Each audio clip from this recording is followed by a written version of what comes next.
Olá, meus queridos. Bom dia, boa tarde, boa noite.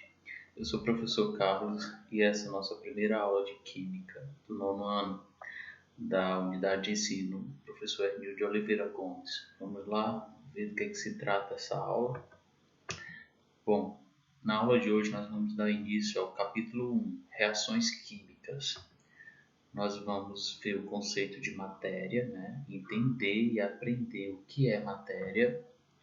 Depois vamos falar sobre os estados físicos da matéria. Entre esses estados nós vamos fazer uma breve revisão do que vocês já sabem. Por exemplo, sobre o estado sólido, estado líquido e estado gasoso. Depois nós vamos falar sobre as mudanças de estado da matéria.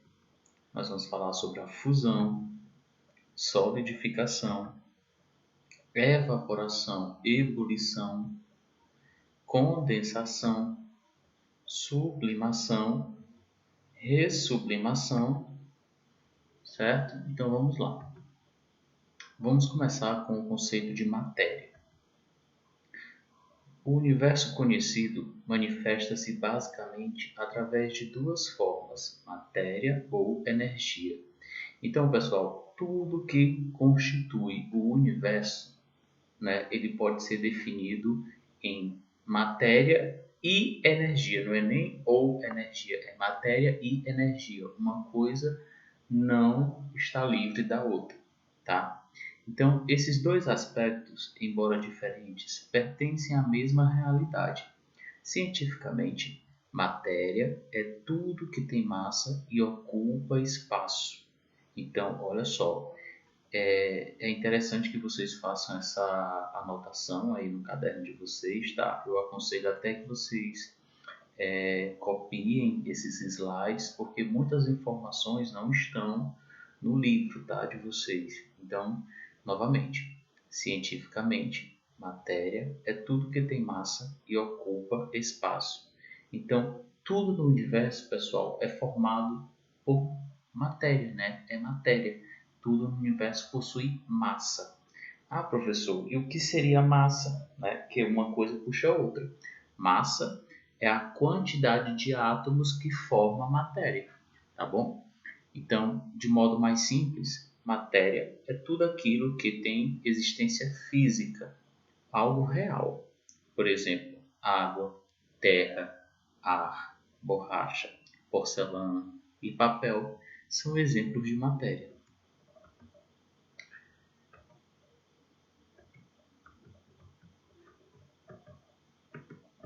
Vamos falar agora, passei alguns, do estado sólido. Estado sólido. Materiais sólidos são caracterizados por apresentar forma definida. Dizer que certo material apresenta forma cúbica, arredondada, cilíndrica, retangular ou irregular é uma descrição macroscópica, um fato observável. Então, assim, pessoal, quando a gente fala sobre sólido, nós falamos da matéria, tá? E essa matéria, ela pode ter diversos formatos. E esses formatos, como o próprio texto aí diz, ela é uma descrição macroscópica, aquilo que dá para ver a olho nu, Só olhando já dá para a gente ter uma ideia do que da forma que ele é, certo? A teoria cinética, ele explica esse fato com base no seguinte modelo. No estado sólido, a atração entre as partículas constituintes do material é muito grande. Elas se encontram em posições fixas com baixíssima liberdade de movimento, vibrando apenas em torno de suas posições. O que é essa teoria cinética? Pessoal, a gente vai estudar isso em física, mas como a física e a química elas são ciências irmãs, Então, essa teoria cinética, pessoal, ela tem a ver com a movimentação das coisas, Tudo que se movimenta tem energia cinética. Então, quando a gente fala teoria cinética, ela funciona da seguinte maneira. Toda a matéria é formada por átomos. Átomos, por sua vez, formam moléculas, certo? Essas moléculas, pessoal, dependendo do estado físico em que elas se encontram, elas vão ter baixa energia cinética, média energia cinética ou alta energia cinética. A gente pode definir dessa forma. No estado sólido, por exemplo, a energia cinética, ou seja, a energia de movimento, né, dos átomos e moléculas que constituem a matéria é baixa, é muito baixa, né? Então eles quase não se movem, eles estão paradinhos, certo?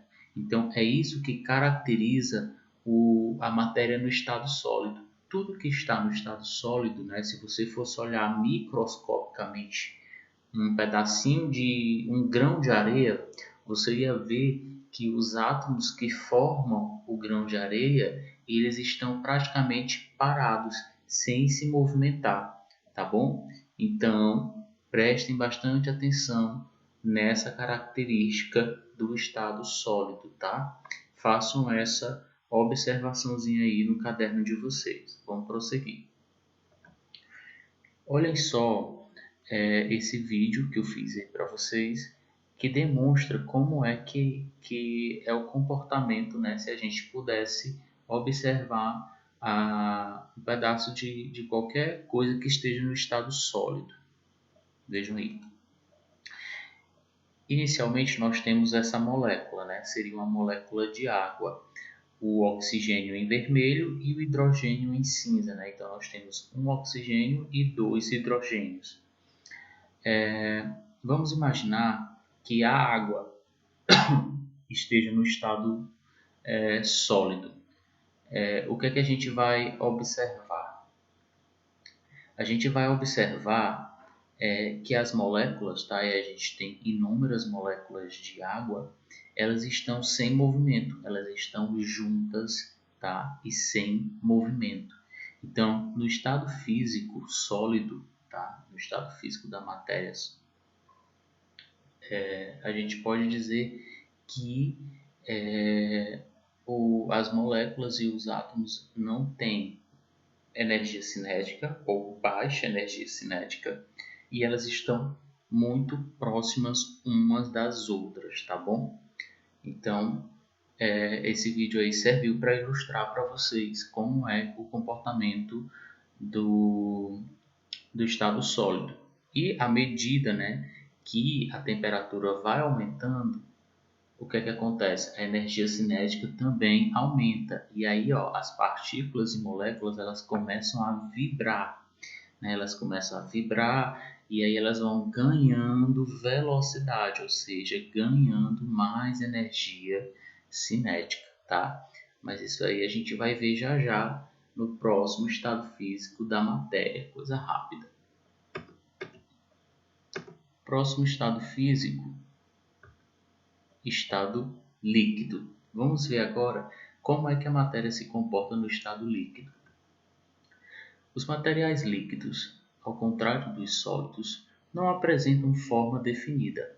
Além disso, assim como os sólidos, os líquidos apresentam baixa compressibilidade e sofrem pouca dilatação pela ação do calor. Então, vejam só, pessoal, ao contrário dos sólidos, a matéria, quando está no estado líquido, elas não têm forma definida. O que é que isso quer dizer? Quer dizer, pessoal, que o líquido ele assume a forma do recipiente em que ele está. Se você tem uma garrafa quadrada e você coloca 1 litro de água lá dentro, o líquido vai ter um formato quadrado. Se você coloca esse litro de água em uma garrafa redonda, o líquido vai ter forma redonda, né? Então, o líquido não tem forma definida ou é variável, tá? Se eu perguntasse para vocês qual é a forma do líquido, vocês responderiam variável, tá? E, ao contrário dos sólidos, né?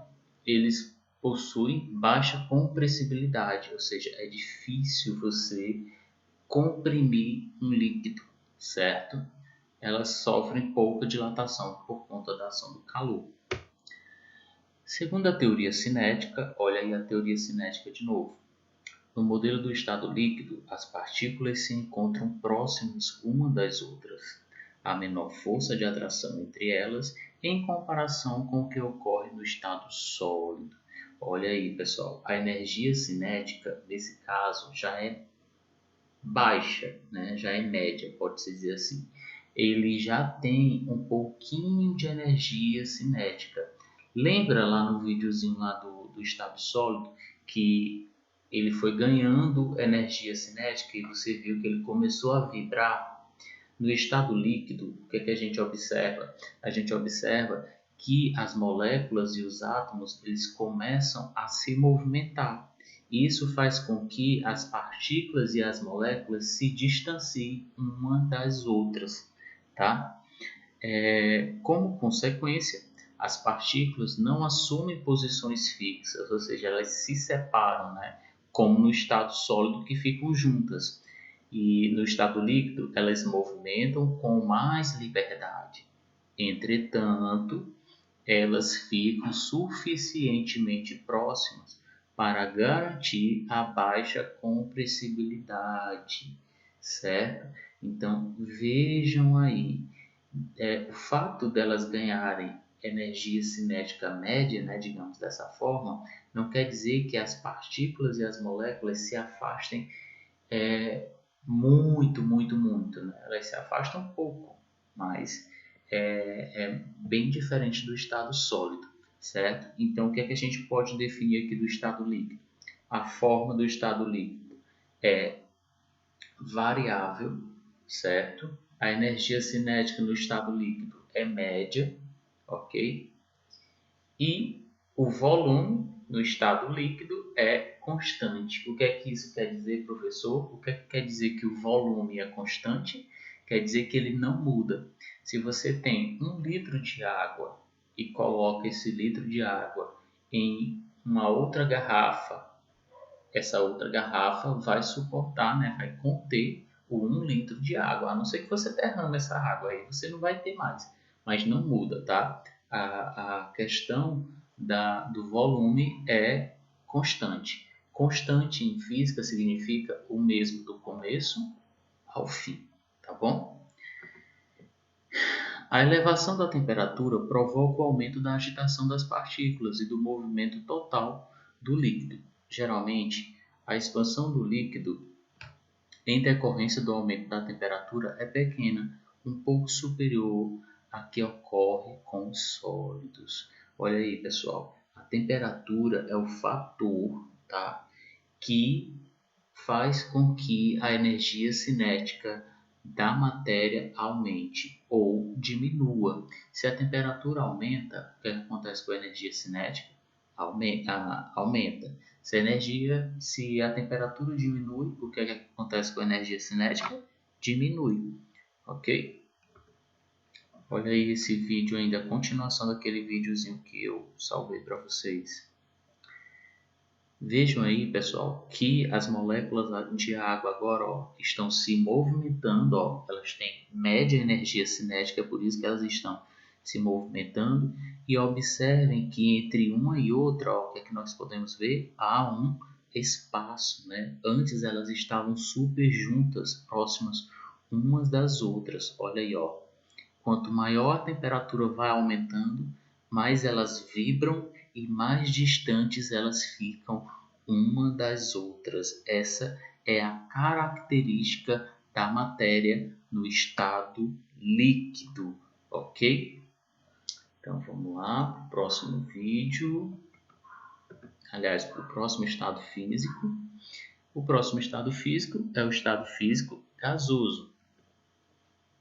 As substâncias gasosas ocupam todo o recipiente que as contém, dilatam-se com o calor e podem ser facilmente comprimidas.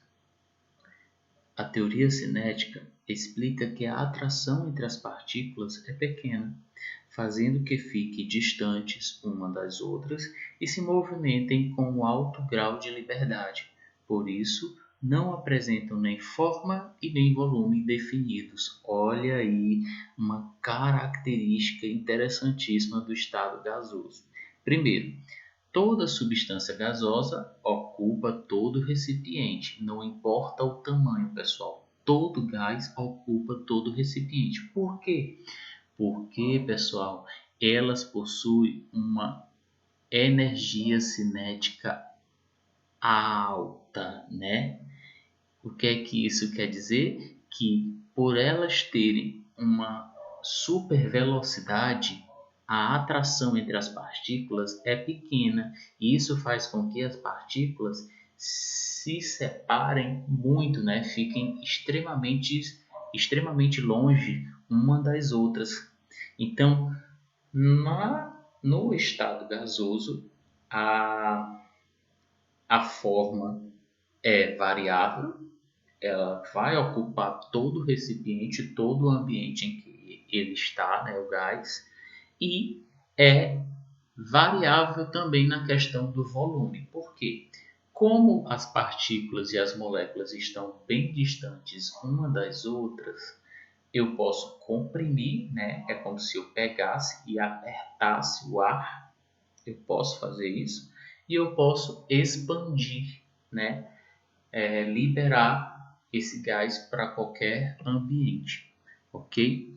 Então, novamente, no estado gasoso, as partículas e as moléculas, né? As moléculas e os átomos estão com muita energia cinética. Isso faz com que eles fiquem super rápidos, certo?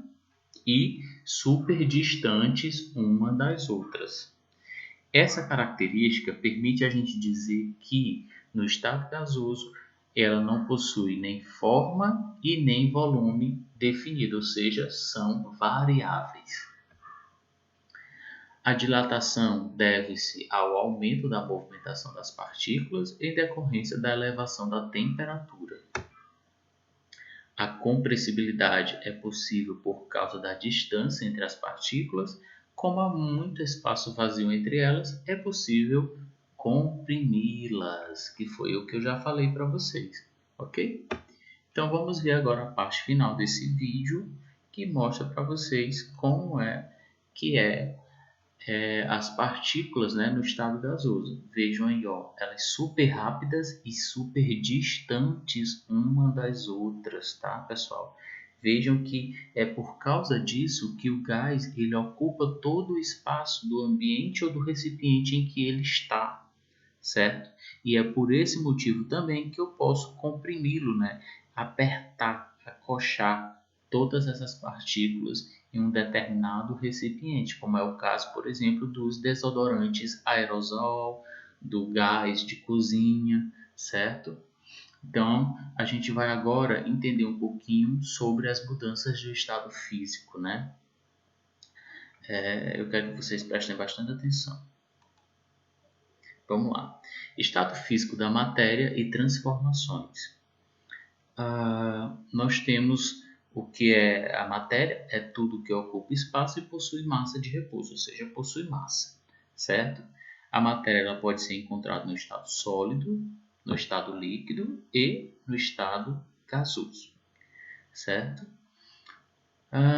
Esses são os três estados físicos conhecidos não, mais conhecidos, né, que a gente pode estudar na escola, mas existe o quarto estado, que é o estado de plasma, mas isso é só para questão de entendimento. No estado sólido, o que é que nós temos? Moléculas mais próximas, baixa energia cinética. No estado gasoso, moléculas mais afastadas, alta energia cinética, certo? Com o aumento da temperatura, né, com o aquecimento, o que é que nós temos? A passagem do estado sólido para o estado líquido, que é chamado fusão. Se houver um resfriamento, né, o que é que nós vamos ter? A passagem do estado líquido para o estado sólido, que a gente chama de solidificação, certo? Muito bem. Aí agora a gente tem ainda o aquecimento. Do líquido para o gasoso, a gente tem a vaporização. Essa vaporização ela pode acontecer de duas formas, de forma natural ou de forma artificial. A natural a gente chama de evaporação e a artificial ebulição.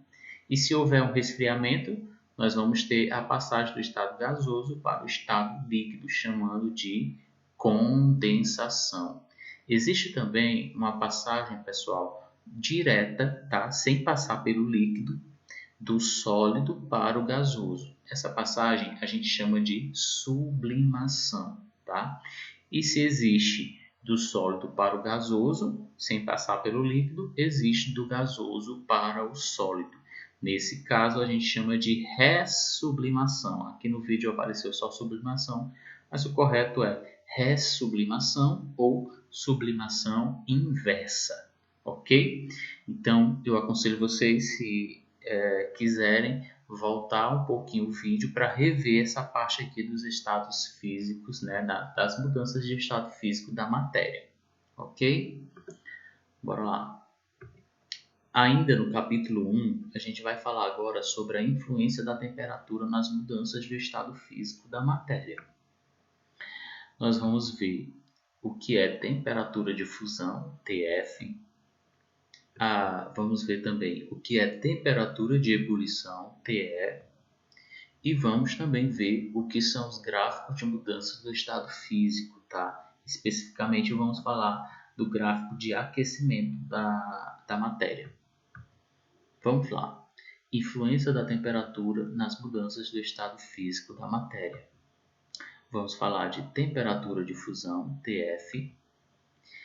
A temperatura de fusão, TF, é uma temperatura característica na qual determinada substância sofre fusão durante o aquecimento ou solidificação durante o resfriamento. A pressão constante é também denominada ponto de fusão. Então, pessoal, essa temperatura de fusão, como o próprio nome já diz, tem a ver com a fusão da matéria. O que seria a fusão? É a passagem do estado sólido para o estado líquido. A gente viu no vídeo anterior. Esse ponto de fusão, pessoal, é o exato instante, tá? É o ponto, é a temperatura, pode-se dizer assim, no qual o sólido passa a ser líquido. Só que este ponto, ele também serve para o inverso, ou seja, quando o líquido passa a ser sólido. Vamos ter, por exemplo, aqui a água. A água, ela tem como ponto de fusão 0 graus Celsius. O que é que isso quer dizer? Quer dizer que quando a água atinge 0 graus Celsius, se a temperatura aumentar, vai haver a mudança de estado físico do sólido para o líquido. Se a água atinge 0 graus Celsius e a temperatura diminui, o que é que acontece? A água passa do estado líquido para o estado sólido. Então, essa temperatura de fusão ou ponto de fusão nada mais é do que a exata temperatura em que há mudança de estado físico da matéria. No caso, sólido e líquido, ou vice-versa, líquido e sólido. Continuando sobre a influência da temperatura nas mudanças de estado físico da matéria, vamos falar agora sobre os gráficos do estado físico. Só um instantinho, acho que passou muito. Faltou a temperatura de ebulição. Não apareceu aqui, mas depois eu mostro para vocês. Bom, pessoal, o gráfico de mudança do estado físico. Nós temos aqui nesse gráfico, pessoal, o eixo da temperatura e o eixo do tempo, né? Abscissas e ordenadas. Aqui nós podemos ver o PE, que é o ponto de ebulição, e o PF, que é o ponto de fusão.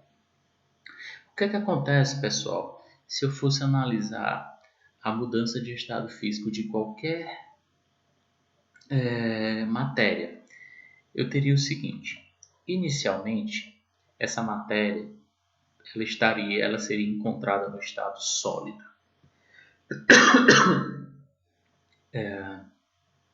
À medida que o tempo passa, percebam o que é que acontece com a setinha vermelha, né, com a linha vermelha, ela sobe e a temperatura também aumenta. Isso faz com que as partículas e moléculas ganhem energia cinética. Aí chega exatamente no ponto de fusão. Lembra o que é o ponto de fusão? É o ponto em que ele passa, né, de um estado físico para outro. Só que, pessoal, essa passagem ela não é automática. Por exemplo, quando você coloca um cubo de gelo em cima de uma mesa, o que é que você observa? Que ele começa a derreter, só que ele não derrete instantaneamente, né? Ele fica entre sólido e líquido, né? Você vê o gelo sólido, mas também começa a ver o líquido em volta dele, certo? Aí a energia cinética volta a subir, por quê? Porque o tempo passa e, obviamente, a temperatura aumenta. Nesse sentido, a matéria fica totalmente líquida, né? Ela é totalmente líquida. Então, ela continua subindo, né? A temperatura, o tempo vai passando, a temperatura continua subindo e ela chega no que a gente chama de ponto de ebulição, tá? Este ponto de ebulição, pessoal, é a passagem do estado líquido para o estado gasoso. Lembrem-se, a temperatura está aumentando, então é a passagem do estado líquido para o estado gasoso, certo? Neste ponto, nós vamos encontrar o que? A matéria entre líquido e gás, a água. A água, quando ela atinge 100 graus Celsius, significa que nessa temperatura ela vai mudar, ela vai deixar de ser líquida e vai passar a ser gasosa. Só que isso não é instantâneo, né? Demora um pouco até que a água vire totalmente gás, certo? E aí, pessoal, acima dessa temperatura, nós vamos encontrar a água no estado gasoso, tá? Então, depois de 100 graus Celsius, a água se transforma em gás, ok? E essa curva aqui, pessoal, que vocês podem ver, ela é ascendente, né? Ela vai subindo, né? Isso significa que, à medida que o tempo passa, a temperatura aumenta. Então, os estados físicos estão intimamente ligados com a quantidade, né? Com a temperatura, digamos assim, a que a matéria está submetida. Se a temperatura estivesse diminuindo, o gráfico seria para baixo, tá? Ele ia começar lá em cima, com a temperatura alta, e à medida que o tempo passou, ela ia diminuindo, ok? E é isso. A gente se vê na próxima aula. Até mais.